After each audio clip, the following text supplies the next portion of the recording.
Good morning friends, आज अपन बात करेंगे कॉस्ट अकाउंटिंग की। देखिए, अकाउंटिंग जो है, सबसे पहले मैं आपको बता दूं, अकाउंटिंग जो है ये दो तरीके की हो सकती है। एक तो होती है आपकी कॉस्ट अकाउंटिंग और दूसरी होती है आपकी फाइनेंशियल अकाउंटिंग। आप कहेंगे कॉस्ट अकाउंटिंग और फाइनेंशियल अकाउंटिंग में क्या डिफरेंस है। देखिए, फाइनेंशियल अकाउंटिंग जो है इसमें भी आप निकालते हैं प्रॉफिट और लॉस, और कॉस्ट अकाउंटिंग में भी आप निकालेंगे प्रॉफिट और लॉस। अब आप कहेंगे फाइनेंशियल अकाउंटिंग में अपन कौन सा प्रॉफिट और लॉस निकालते हैं और कॉस्ट अकाउंटिंग में अपन कौन सा प्रॉफिट और लॉस निकालते हैं। तो देखिए, फाइनेंशियल अकाउंटिंग में आप जो प्रॉफिट और लॉस निकाल रहे हैं वो निकाल रहे हैं ओवरऑल पूरे बिजनेस का प्रॉफिट और लॉस कैलकुलेट कर रहे हैं, जबकि कॉस्ट अकाउंटिंग में अपन जो प्रॉफिट और लॉस निकालेंगे वो निकालेंगे किसी पर्टिकुलर प्रोडक्ट का। एक प्रोडक्ट के ऊपर आपको कितना प्रॉफिट और लॉस हो रहा है, यदि आपको ये फाइंड आउट करना है तो ये ऑब्जेक्ट है कॉस्ट अकाउंटिंग का। तो यानी कि कॉस्ट अकाउंटिंग में आप जो प्रॉफिट और लॉस निकाल रहे हैं वो कौन सा प्रॉफिट और लॉस निकाल रहे हैं, एक पर्टिकुलर प्रोडक्ट के ऊपर आपको कितना प्रॉफिट और लॉस हो रहा है। ये यदि आपको फाइंड आउट करना है तो अपन किसको यूज़ करते हैं, कॉस्ट अकाउंटिंग को। जबकि फाइनेंशियल अकाउंटिंग में आप जो प्रॉफिट और लॉस निकालते हैं वो निकालते हैं पूरे बिजनेस का। इसीलिए फाइनेंशियल अकाउंटिंग जो है वो सारे एक्सपेंसेस को इंक्लूड करता है, वेदर रिलेटेड टू प्रोडक्ट और नॉट।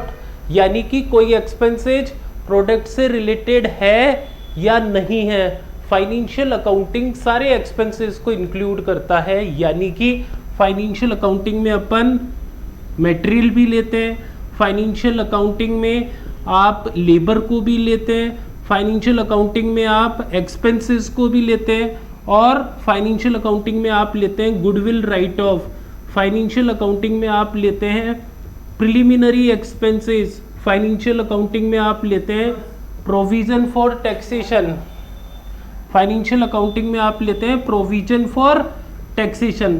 तो देखिए, ये जो मैंने इतने सारे आपको बताए, इसमें मटेरियल है, लेबर है, एक्सपेंसेज है, ये तो प्रोडक्ट से रिलेटेड होते हैं। लेकिन ये सारे जो एक्सपेंसेज हैं इनका प्रोडक्ट की मैन्युफैक्चरिंग से कोई रिलेशन नहीं है, फिर भी आप इसको लेते हैं। रीज़न बिहाइंड दिस, क्योंकि ये बिजनेस से रिलेटेड तो है। तो फाइनेंशियल अकाउंटिंग का ऑब्जेक्ट क्या होता है, ओवरऑल प्रॉफिट और लॉस कैलकुलेट करना। इसलिए फाइनेंशियल अकाउंटिंग सारे एक्सपेंसेस लेती है, जो प्रोडक्ट से रिलेटेड है उनको भी लेती है, और जो प्रोडक्ट से रिलेटेड नहीं है उनको भी लेती है। क्यों? क्योंकि ये बिजनेस से रिलेटेड तो है। कॉस्ट अकाउंटिंग केवल और केवल किससे रिलेटेड है, प्रोडक्ट से रिलेटेड है। यानी कि पूरी कॉस्ट अकाउंटिंग में केवल अपन वो ही एक्सपेंसेस लेते हैं जो किसी प्रोडक्ट की मैन्युफैक्चरिंग से रिलेटेड हैं। यानी कि कॉस्ट अकाउंटिंग में अपन केवल तीन ही चीज़ें लेते हैं, एक तो लेते हैं मटेरियल, दूसरा लेबर, और तीसरा एक्सपेंसेस। बस पूरी कॉस्ट अकाउंटिंग में इन तीन ही चीज़ों को लेते हैं, क्योंकि किसी प्रोडक्ट को जब आप बनाते हैं तो क्या लगता है, मटेरियल, उसमें और क्या लगता है, लेबर, और क्या लगता है, एक्सपेंसेस। तो कॉस्ट अकाउंटिंग में केवल अपन इन्हीं तीन चीज़ों की बात करेंगे। कॉस्ट अकाउंटिंग में गुडविल को इंक्लूड नहीं करेंगे, प्रिलिमिनरी एक्सपेंसेस को इंक्लूड नहीं करेंगे, प्रोविजन फॉर टैक्सेशन को इंक्लूड नहीं करेंगे, और भी बहुत सारे एक्सपेंसेज है, loss on sale of fix asset है, इन सबको अपन कॉस्ट अकाउंटिंग में इंक्लूड नहीं करते। तो कुल मिलाकर के अब आपको ये पता लग गया होगा कि ये भी अकाउंटिंग है और ये भी अकाउंटिंग है।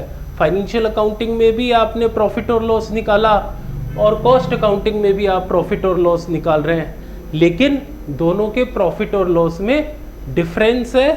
फाइनेंशियल अकाउंटिंग में आपने जो प्रॉफिट निकाला वो निकाला ओवरऑल पूरे बिजनेस का प्रॉफिट और लॉस निकाला। यहाँ पे आप प्रॉफिट और लॉस निकालेंगे पर्टिकुलर प्रोडक्ट का। इसीलिए फाइनेंशियल अकाउंटिंग में सारे एक्सपेंसेस आते हैं जो प्रोडक्ट से रिलेटेड हैं और जो प्रोडक्ट से रिलेटेड नहीं है। लेकिन कॉस्ट अकाउंटिंग में केवल वही एक्सपेंसेस आते हैं जो प्रोडक्ट से रिलेटेड हैं। तो ये दोनों में डिफरेंस हुआ। फाइनेंशियल अकाउंटिंग में आप प्रॉफिट और लॉस कैलकुलेट करने के लिए क्या बनाते थे, trading and P and L account. यहाँ पे आप प्रॉफिट और लॉस कैलकुलेट करने के लिए बनाएंगे कॉस्ट शीट। कॉस्ट शीट क्या होती है, कॉस्ट शीट आपका एक स्टेटमेंट होता है। देखिए पूरी अकाउंटिंग में किसी भी पार्ट को रिप्रेजेंट करने के दो तरीके हैं, या तो आप उसको अकाउंट के फॉर्म में रिप्रेजेंट कर सकते हैं, या फिर दूसरा तरीका ये है कि आप उसको स्टेटमेंट के फॉर्म में रिप्रेजेंट कर सकते हैं। तो फाइनेंशियल अकाउंटिंग में आपने इन सबको जो रिप्रेजेंट करा वो अकाउंट के फॉर्म में रिप्रेजेंट करा, यानी कि आपने ओवरऑल प्रॉफिट निकालने के लिए बनाया trading and P and L account. यहाँ पे आप प्रॉफिट और लॉस, प्रोडक्ट का प्रॉफिट और लॉस निकालने के लिए आप बनाएंगे कॉस्ट शीट। कॉस्ट शीट क्या होती है, एक स्टेटमेंट होता है जिसमें कॉस्ट के वेरियस कंपोनेंट को अपन, जो भी कॉस्ट के तत्व हैं, मटेरियल है, लेबर है, एक्सपेंसेज है, इन सबको अपन शो करते हैं, तो उसको अपन बोलते हैं कॉस्ट शीट। तो देखिए मैं एक बात और बताना चाहूँगा आपको, यहाँ पे फाइनेंशियल अकाउंटिंग से कॉस्ट अकाउंटिंग बहुत आसान है। क्यों है आसान, क्योंकि आपने देख लिया कि केवल फाइनेंशियल अकाउंटिंग में तो इतने सारे एक्सपेंसेज आ रहे थे, कॉस्ट अकाउंटिंग ने अपने आप को बिल्कुल सीमित कर लिया। कॉस्ट अकाउंटिंग में केवल इन्हीं तीन चीज़ों की आप बात करेंगे, मटेरियल की, लेबर की और एक्सपेंसेस की। तो वो सारे टिपिकल एडजस्टमेंट, गुडविल के, आपके प्रिलिमिनरी एक्सपेंसेज के, loss on sale of fix asset है, डिविडेंट है, वो सारे एडजस्टमेंट आपके ख़त्म हो गए। यहाँ पे केवल आप तीन ही बातों को लेकर के चलेंगे, क्योंकि किसी भी प्रोडक्ट को जब आप बनाते हैं तो उसमें क्या लगता है, मेजरली मटेरियल, दूसरा पार्ट उसमें क्या लगता है, लेबर, और तीसरा पार्ट उसमें क्या लगता है, एक्सपेंसेस। तो पूरी कॉस्ट अकाउंटिंग में अपन केवल तीन ही पार्ट की बात करेंगे, मटेरियल, लेबर और एक्सपेंसेस। दूसरा आसान क्यों है कॉस्ट अकाउंटिंग, क्योंकि कॉस्ट अकाउंटिंग में यहाँ पे कोई अकाउंट नहीं बनाना आपको। इसमें यहाँ पे आप किसी भी चीज़ को रिप्रेजेंट करने के लिए जो दूसरा ऑप्शन है, आप क्या बनाएंगे, स्टेटमेंट। तो यहाँ पे अपन बनाएंगे कॉस्ट शीट, जिसमें कॉस्ट के वेरियस कंपोनेंट को अपन क्या करेंगे, शो करेंगे। अब आप कहेंगे ये कॉस्ट शीट क्या होती है, कॉस्ट शीट का फॉर्मेट क्या होता है। तो देखिए कॉस्ट शीट और कॉस्ट शीट का जो फॉर्मेट है, तो मैं आपको बताने जा रहा हूँ कि कॉस्ट शीट किस तरीके से बनती है। तो सबसे पहले इसको मैं एक इक्वेशन के फॉर्म में भी आपको समझा देता हूँ। मैंने आपको बताया किसी भी प्रोडक्ट को जब अपन बनाते हैं तो तीन चीज़ें लगती है, मटेरियल, लेबर और एक्सपेंसेस। यानी कि आपने ये समझा कि कॉस्ट में तीन चीज़ें शामिल होती हैं। क्या क्या चीज़ें शामिल होती है, कॉस्ट में शामिल होती है material plus labour plus expenses. देखिए ये जो मटेरियल है, ये भी दो तरीके का होता है, एक तो होता है डायरेक्ट और एक होता है इनडायरेक्ट। सेम लेबर भी दो तरीके का होता है, डायरेक्ट और इनडायरेक्ट, और एक्सपेंसेस भी दो तरीके का होता है, डायरेक्ट और इनडायरेक्ट। अब मटेरियल मैंने आपको बताया दो तरीके का होता है, डायरेक्ट और इनडायरेक्ट। कैसे पता लगाएंगे कि ये मटेरियल डायरेक्ट है और ये इनडायरेक्ट है, आप कैसे पता लगाएंगे कि ये लेबर डायरेक्ट है और ये इनडायरेक्ट है, और आप कैसे पता लगाएंगे कि ये एक्सपेंसेस डायरेक्ट है और ये इनडायरेक्ट है। तो मैं इसका एक एग्जांपल आपको बताता हूँ। तो इसको एक पहले मैं ग्राफ के फॉर्म में आपको लिख के बता रहा हूँ, एडिट ऑप्शन। तो देखिए कॉस्ट के तीन एलिमेंट हुए। पहला एलिमेंट मैंने आपको बताया मटेरियल, दूसरा एलिमेंट मैंने आपको बताया लेबर, और तीसरा एलिमेंट आपको बताया एक्सपेंसेस। तो कॉस्ट में तीन चीज़ों का कॉम्बिनेशन होता है, मटेरियल, लेबर और एक्सपेंसेस। ये जो मटेरियल है ये दो तरीके का होता है, एक तो होता है आपका डायरेक्ट और दूसरा इनडायरेक्ट। सेम लेबर को भी आप दो पार्ट में क्लासिफाई कर सकते हैं, डायरेक्ट और इनडायरेक्ट, और एक्सपेंसेस को भी आप दो पार्ट में क्लासिफाई कर सकते हैं, डायरेक्ट और इनडायरेक्ट। देखिए ये जो डायरेक्ट पार्ट है, कॉस्ट में जो डायरेक्ट पार्ट है, यानी कि डायरेक्ट मटेरियल, डायरेक्ट लेबर और direct expenses, direct material, direct labour और डायरेक्ट एक्सपेंसेस, उसको अपन बोलते हैं प्राइम कॉस्ट। कॉस्ट में जो डायरेक्ट पार्ट है यानी कि डायरेक्ट मटेरियल, डायरेक्ट लेबर और डायरेक्ट एक्सपेंसेज, उसको अपन बोलते हैं प्राइम कॉस्ट। और जो इनडायरेक्ट पार्ट है यानी कि इनडायरेक्ट मटेरियल, इनडायरेक्ट लेबर और इनडायरेक्ट एक्सपेंसेस, इसके वो अपन बोलते हैं ओवरहेड। इसको अपन क्या बोलते हैं? ओवरहेड। तो कॉस्ट में जो डायरेक्ट पार्ट है उसको तो अपन बोलते हैं प्राइम कॉस्ट, यानी कि प्राइम कॉस्ट का मीनिंग क्या हुआ? प्राइम कॉस्ट का मीनिंग हुआ डायरेक्ट मटेरियल, डायरेक्ट लेबर और डायरेक्ट एक्सपेंसेस। और कॉस्ट में जो इनडायरेक्ट पार्ट है यानी कि इनडायरेक्ट मटेरियल, इनडायरेक्ट लेबर और इनडायरेक्ट एक्सपेंसेस, उसको अपन बोलते हैं ओवरहेड। ये जो ओवरहेड है, इनडायरेक्ट पार्ट है, इसको भी आप फर्दर क्लासीफाई कर सकते हैं 3 पार्ट में अकॉर्डिंग टू नेचर। ऐसा इनडायरेक्ट एक्सपेंसेस जो फैक्ट्री में इनकर्ड होता है, जो केवल और केवल फैक्ट्री से रिलेटेड है, उसको अपन बोलते हैं फैक्ट्री ओवरहेड। उसको अपन क्या बोलते हैं? Factory overhead. ऐसा इनडायरेक्ट एक्सपेंसेस जो ऑफिस से रिलेटेड है, जो ऑफिस में इनकर्ड होता है, उसको अपन बोलते हैं ऑफिस ओवरहेड। और कुछ इनडायरेक्ट एक्सपेंसेस ऐसे होते हैं जो आपको प्रोडक्ट को बेचने के लिए करने होते हैं, सेल्स करने के लिए करने होते हैं, वो कहलाते हैं आपके सेलिंग एंड डिस्ट्रीब्यूशन ओवरहेड। तो कुल मिलाकर के ओवरहेड को भी आप फर्दर क्लासीफाई कर सकते हैं 3 पार्ट में। ऐसा ओवरहेड जो फैक्ट्री से रिलेटेड है उसको अपन बोलेंगे फैक्ट्री ओवरहेड, जो ऑफिस से रिलेटेड है, जो ऑफिस में इनकर्ड होता है, उसको अपन बोलेंगे ऑफिस ओवरहेड, और जो प्रोडक्ट को बेचने के लिए आपको करने पड़े हैं वो कहलाते हैं सेलिंग एंड डिस्ट्रीब्यूशन ओवरहेड। आप कहेंगे कौन से एक्सपेंसेज हैं जो फैक्ट्री ओवरहेड में इंक्लूड होते हैं? जैसे देखिए कुछ एक्सपेंसेज ऐसे हैं जो केवल और केवल फैक्ट्री में इनकर्ड होते हैं। पावर है, फ्यूल है, वर्क्स मैनेजर की सैलरी है, डेप्रीशिएशन ऑन मशीनरी है।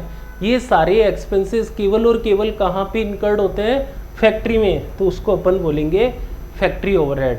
कुछ इनडायरेक्ट एक्सपेंसेज ऐसे होते हैं जो ऑफिस में इनकर्ड होते हैं। स्टाफ की सैलरी है, रेंट है, इलेक्ट्रिसिटी है, टेलीफोन है, प्रिंटिंग है, स्टेशनरी है।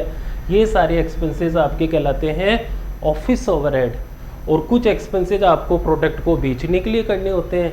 Advertisement, market research, salesman commission, rent of godown, carries outward, ये आपके कहलाते हैं सेलिंग एंड डिस्ट्रीब्यूशन। तो कुल मिलाकर के कॉस्ट का मतलब क्या होता है? तो देखिए कॉस्ट को मैंने धीरे से आपको बताया। कॉस्ट में 3 चीज़ें इंक्लूड है, मटेरियल, लेबर और एक्सपेंसेस। मटेरियल को मैंने क्लासीफाई करा 2 पार्ट में, डायरेक्ट इनडायरेक्ट। लेबर को भी 2 पार्ट में क्लासीफाई किया, डायरेक्ट और इनडायरेक्ट। और एक्सपेंसेस को भी 2 पार्ट में, डायरेक्ट और इनडायरेक्ट। ये डायरेक्ट मटेरियल क्या था? जो प्रोडक्ट की मैन्युफैक्चरिंग में मेजरली कंट्रीब्यूट हो रहा है वो कहलाता है आपका डायरेक्ट। और लेबर में भी सेम, जो डायरेक्ट आपका लेबर कौन सा होता है? जो प्रोडक्ट की मैन्युफैक्चरिंग में मेजरली कंट्रीब्यूट हो रहा है। और एक्सपेंसेस में भी डायरेक्ट एक्सपेंसेस कौन सा होता है? जो मेजरली कंट्रीब्यूट हो रहा है। अब आप कहेंगे ये डायरेक्ट मटेरियल क्या है, डायरेक्ट लेबर क्या है और डायरेक्ट एक्सपेंसेस क्या है? इन तीनों को बोलते तो प्राइम कॉस्ट है, लेकिन ये डायरेक्ट मटेरियल क्या होता है, डायरेक्ट लेबर क्या होता है और डायरेक्ट एक्सपेंसेस क्या होता है? तो देखिए सपोज आप कोई प्रोडक्ट बना रहे हैं, मैं कह रहा हूँ कि आप मार्कर बना रहे हैं, तो ये मार्कर जो है ये आपके लिए क्या है? एक प्रोडक्ट है। इसमें मटेरियल भी लगा है, इसमें लेबर भी लगा है और इसमें एक्सपेंसेस भी लगा है। मटेरियल इसमें 2 तरीके का लगा है, डायरेक्ट और इनडायरेक्ट। डायरेक्ट क्या है? जो इसमें प्लास्टिक है वो कौन सा मटेरियल है? डायरेक्ट मटेरियल है। लेकिन क्या प्लास्टिक से ये मार्कर बन के रेडी हो गया? नहीं, प्लास्टिक के अलावा और भी मटेरियल है जो इस मार्कर की कॉस्ट को एनहांस कर रहा है, बढ़ा रहा है। आप कहेंगे कौन सा? जैसे आपने इसको लेमिनेट किया तो वो इनडायरेक्ट मटेरियल हो गया। आपने ये मार्कर बन गया तो आपने इसको कार्टून्स में पैक करा, तो वो जो मटेरियल है वो कौन सा है? आपका इनडायरेक्ट मटेरियल है। तो जब मैं मार्कर की कॉस्ट निकालूंगा तो नेचुरल है प्लास्टिक की कॉस्ट भी ऐड करूंगा, मैं लेमिनेशन की कॉस्ट भी ऐड करूंगा, कार्टून्स की भी पैक करूंगा। तो ये सारा आपका कहलाता है कौन सा? मटेरियल की कॉस्ट। ऐसे ही लेबर जो होता है ये भी आपका दो तरीके का हुआ, डायरेक्ट और इनडायरेक्ट। जिस पर्सन ने इस मार्कर को शेप दी, डिज़ाइन दी, उसकी जो कॉस्ट है वो तो है डायरेक्ट लेबर। लेकिन जब ये मार्कर बन गया तो जो पर्सन इसको कार्टून में पैक कर रहा है, कवर में डाल रहा है, उसकी जो लेबर है वो कौन सी लेबर है? Indirect labour. और एक्सपेंसेस भी दो तरीके के, डायरेक्ट और इनडायरेक्ट। आपने इस मार्कर को परचेज करा तो आपने इसके ऊपर ऑक्ट्रॉय पे करी, फ्रेट पे करा, आपने इसके ऊपर ड्यूटी पे करी, टैक्स पे करा, ये तो डायरेक्ट एक्सपेंसेज हैं जो डायरेक्टली इस प्रोडक्ट के ऊपर लगा। लेकिन और भी एक्सपेंसेज हैं जो इस मार्केट की कॉस्ट को बढ़ा रहे हैं। जैसे मैंने अभी आपको बताया, एडवर्टीजमेंट, मार्केट रिसर्च, सेल्समैन का कमीशन, तो वो आपका इनडायरेक्ट एक्सपेंसेज हुआ। कहने का मतलब ये हुआ, जब आप किसी प्रोडक्ट को बनाएंगे तो उसमें तीन चीज़ें इंक्लूड होंगी, तीन पार्ट कंट्रीब्यूट होंगे, मटेरियल, लेबर और एक्सपेंसेस। मटेरियल दो तरीके का, डायरेक्ट और इनडायरेक्ट। लेबर भी दो तरीके का, डायरेक्ट और इनडायरेक्ट। और एक्सपेंसेस भी दो तरीके का, डायरेक्ट और इनडायरेक्ट। जो डायरेक्ट पार्ट है यानी कि डायरेक्ट मटेरियल, डायरेक्ट लेबर और डायरेक्ट एक्सपेंसेस, उसको अपन बोलते हैं प्राइम कॉस्ट। जो मेन कॉस्ट होती है प्रोडक्ट की उसको अपन बोलते हैं प्राइम कॉस्ट। और जितना भी कॉस्ट में इनडायरेक्ट पार्ट है यानी कि indirect material, indirect labour, indirect expenses, उसको अपन बोलते हैं ओवरहेड। ये जो इनडायरेक्ट पार्ट है जिसको अपन ने ओवरहेड बोला, ये ओवरहेड भी तीन पार्ट में आपने क्लासीफाई करे। कौन कौन से? ऐसे इनडायरेक्ट एक्सपेंसेस जो फैक्ट्री में इनकर्ड होते हैं वो कहलाते हैं फैक्ट्री ओवरहेड। मैंने आपको फैक्ट्री का एग्जांपल बताया।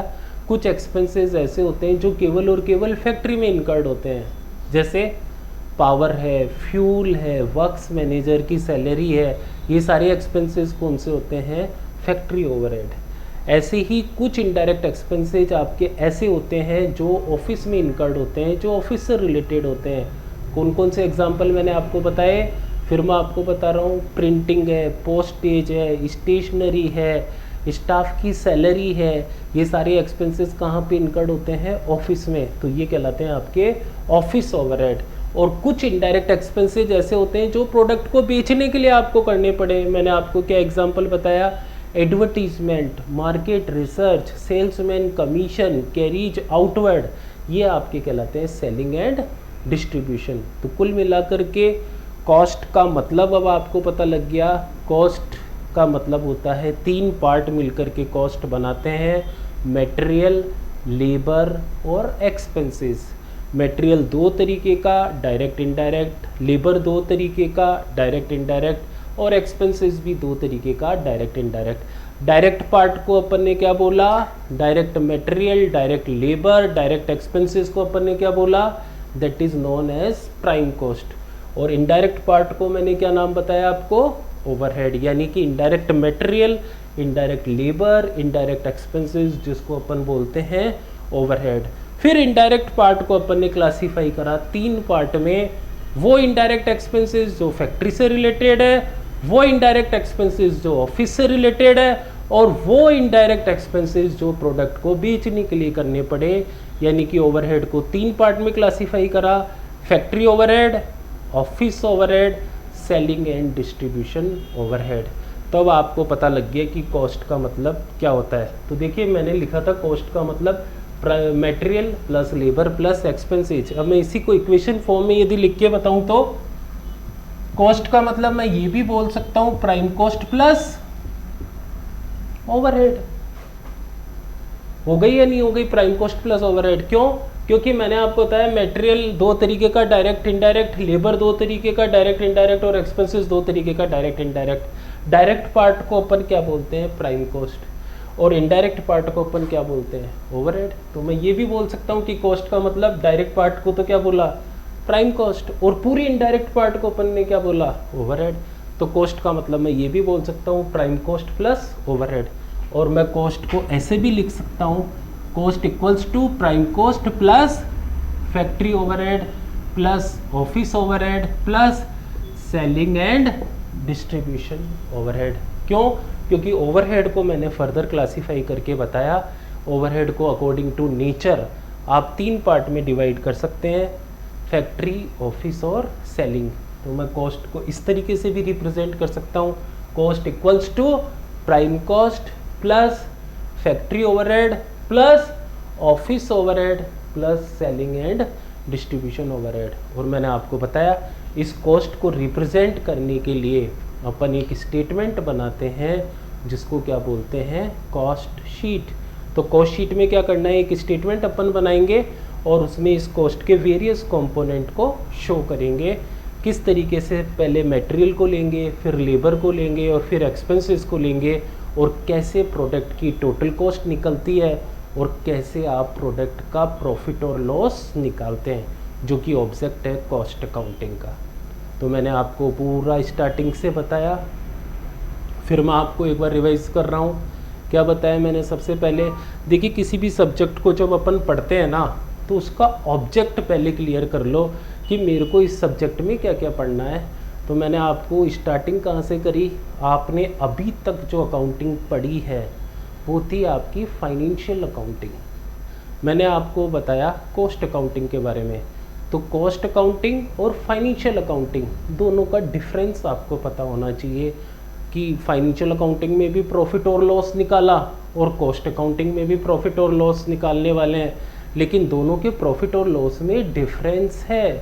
फाइनेंशियल अकाउंटिंग में आपने जो प्रॉफिट और लॉस निकाला है वो निकाला है ओवरऑल, पूरे बिजनेस का प्रॉफिट और लॉस निकाला है।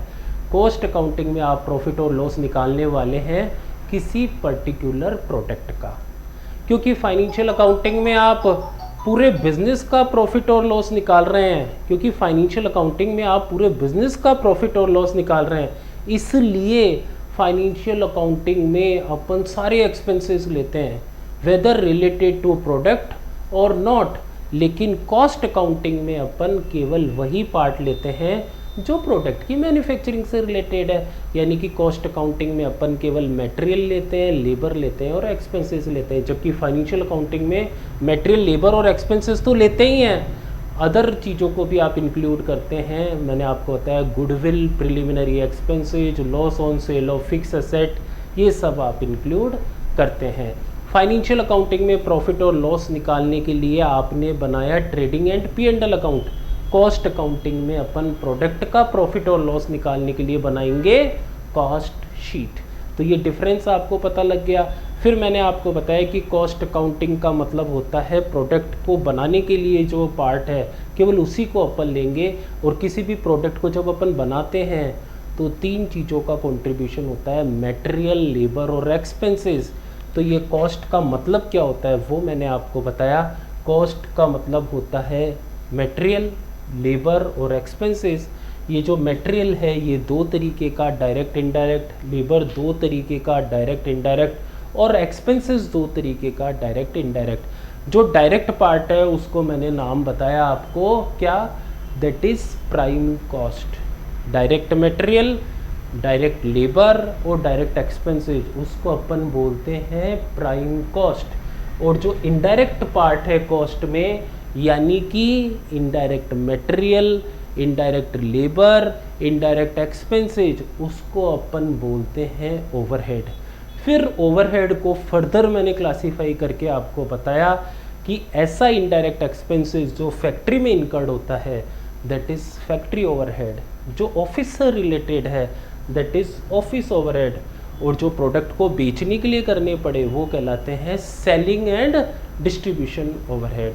तीनों के मैंने आपको एग्जाम्पल भी बताए। फैक्ट्री के एग्जाम्पल क्या हुए, पावर, फ्यूल, वर्क्स मैनेजर की सैलरी, डेप्रीशिएशन। ऑफिस के एग्जाम्पल मैंने आपको क्या बताए, printing, stationery, tea expenses, staff की सैलरी। सेलिंग एंड डिस्ट्रीब्यूशन के एग्जाम्पल क्या बताए, advertisement, market research, salesman commission, carriage outward, rent of godown, ये सारे आपके सेलिंग एंड डिस्ट्रीब्यूशन। फिर मैंने इसको इक्वेशन फॉर्म में आपको समझाया। कॉस्ट का मतलब material plus labour plus expenses. फिर मटेरियल, लेबर और एक्सपेंसेस के बाद डायरेक्ट इनडायरेक्ट 2 चीज़ें थी इन सब में।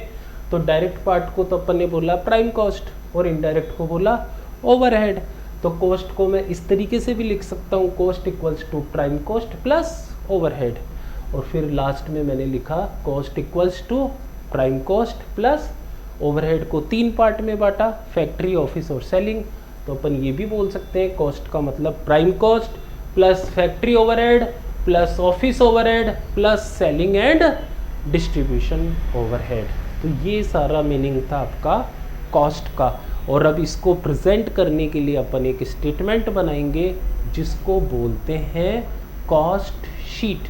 तो कॉस्ट शीट का फॉर्मेट क्या होगा, किस तरीके से अपन वो स्टेटमेंट बनाएंगे, तो नेक्स्ट मैं आपको बता रहा हूँ कॉस्ट शीट का फॉर्मेट। तो इस तरीके से ओवरहेड 3 तरीके के थे। सेलिंग एंड डिस्ट्रीब्यूशन पहले कटा हुआ आ रहा था, तो देखिए मैंने यहाँ पे डिटेल में लिख दिया है सेलिंग एंड डिस्ट्रीब्यूशन ओवरहेड। तो कुल मिलाकर के अब आपको पूरा पता लग गया कॉस्ट अकाउंटिंग क्या होती है, कॉस्ट अकाउंटिंग और फाइनेंशियल अकाउंटिंग में डिफरेंस क्या होता है, और कॉस्ट में क्या क्या चीज़ें इंक्लूड होती है, और कॉस्ट को रिप्रेजेंट करने के लिए अपन बनाएंगे एक स्टेटमेंट जिसको मैंने आपको बताया बोलते हैं कॉस्ट शीट। तो नेक्स्ट वीडियो में अपन फिर बात करेंगे कॉस्ट शीट के फॉर्मेट की, किस तरीके से कॉस्ट शीट बनेगी। आप जुड़े रहिए मेरे साथ। Thank you.